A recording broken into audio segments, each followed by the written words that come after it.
Okay, a warm welcome to everybody who's joined Team Police's first webinar. It's the first webinar series, which I'll remind you about probably later on, which we're proposed to hold between now and next summer. Those of you that dwell in the Twitter sphere, we've got a hashtag #CopSport, which you can use to reference if you would choose to any of the discussion or topics which we raise in the next hour or so.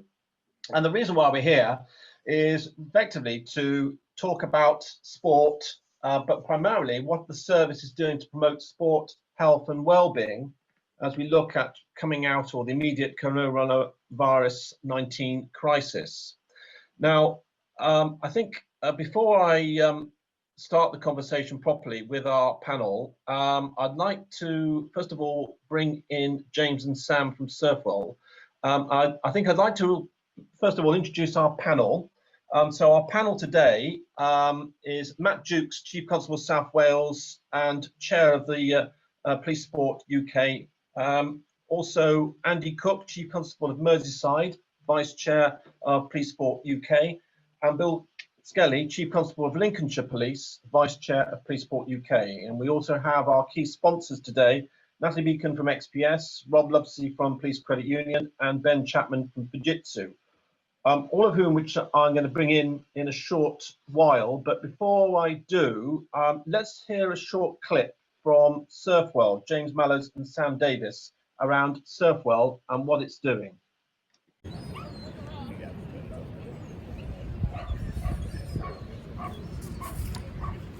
Hi, I'm Sam. Hi, I'm James. We just want to talk to you about Surfwell, which is a project that we started as line managers a couple of years ago.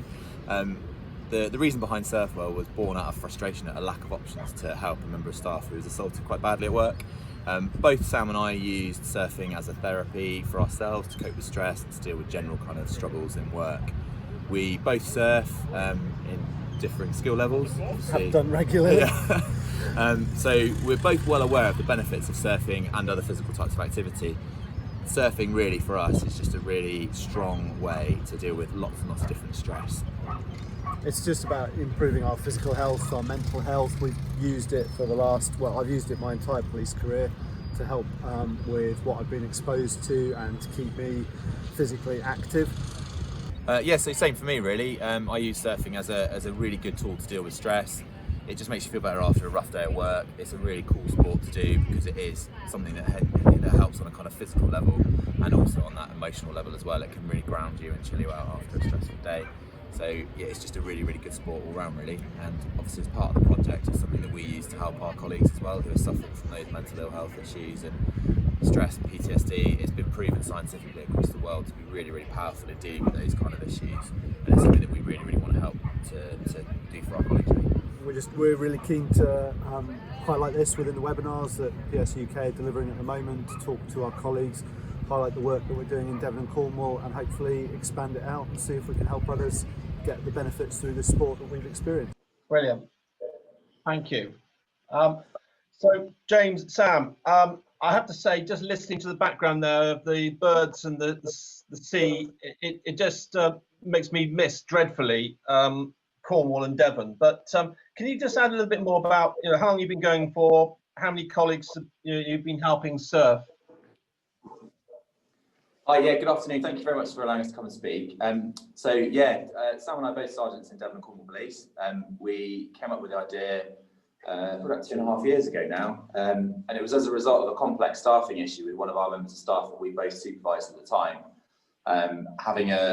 She was a victim of a really nasty assault, and we were struggling with alternative methods to kind of support her and help her back to work. And she said, "Look, I just want to come back to work, but I'm just worried that I'm going to have a flashback or some kind of breakdown, and I'm not sure that I'm ready to do that. And I want to be in work."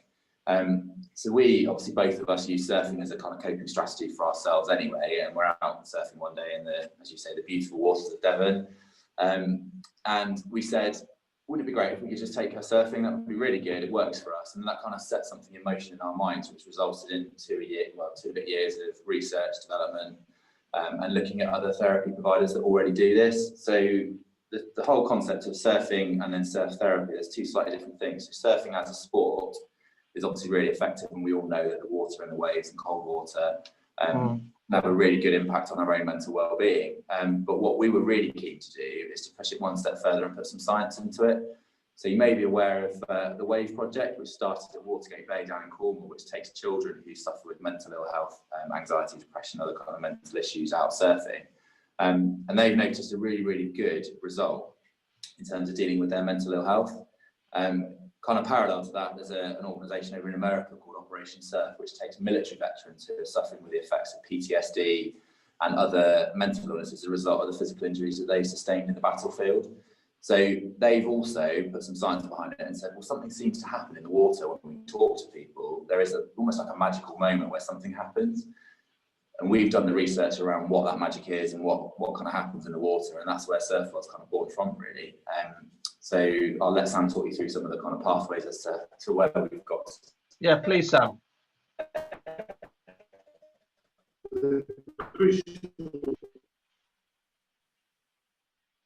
Sam, we can't quite hear you. Can you come near to the mic?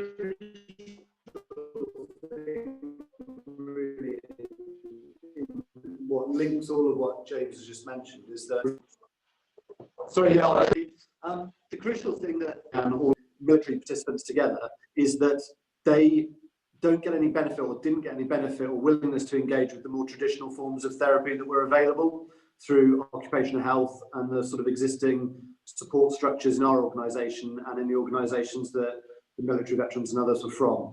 And that's where they react so well to this alternative form of therapy. And that's for us where it's really crucial, is in those groups of people who struggle to engage with more traditional approaches.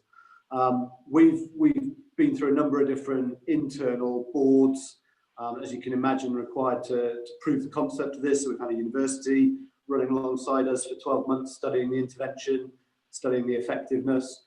We're due to go back before our force executive in November. And the reason for that is we're looking to expand this out to nationally as a referral programme for other police forces and other emergency services as well. So we're talking to our executive in November about the viability of that programme and what that will look like. So you've indicated the answer to my question really as to where you want to take it. What support do you need effectively to expand it from where it is now to where you want to take it to? Well, we're talking to our force executive, and the main thing to discuss at this point is the viability of taking it forward, as in what interest and demand is out there from other organisations. So at the moment, we're engaging with any other police forces, any other emergency services that would be interested in exploring this as a form of therapy for their staff. So anyone who's on the line that would be interested in opening up a discussion with us in respect of that, we'd love to have conversations with you around it. I think that our what's been really, really kind of critical for us is that our executive, so our Chief Constable, Mr. Sawyer, has invested quite heavily in this from the start, put a lot of faith into us to prove the concept, which the university results, and we're happy to share the preliminary findings for those. That tends to prove, or does prove overwhelmingly, that the concept does work. And there's a number of different reasons why, which again I can go into if there is time and if people have that desire to learn about that. But there is a number of reasons why the concept has been so successful. One of the things that we have done in order to gauge and kind of put the message out there is to start a website, which is surfwell.com or .co.uk. You can access it through either medium. So we've done that with a view to A, selling the concept, and B, to kind of invite the level of interest and to scope out what interest there is. That launched on the 28th of September, so just over 2 weeks ago now. And the kind of the early message that we found is that we are becoming inundated. There's a lot of demand across the region and also nationally from police, fire, and ambulance. And one of the things that's really key, and again we can touch on this in more detail around the project, is that there's a strong element of peer support. And again, I don't want to tie up all your afternoon, but the peer support element is so critical to the success of this, and that's what we've learned from the research that we've done into the other sectors that use this to success.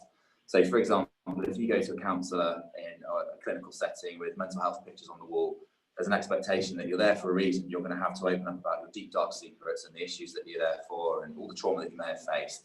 And we're not saying that doesn't work, but what it does do is it can take 2, 3, 4 sessions to build that trust between the counsellor and the participant or the person who's going to attend that session.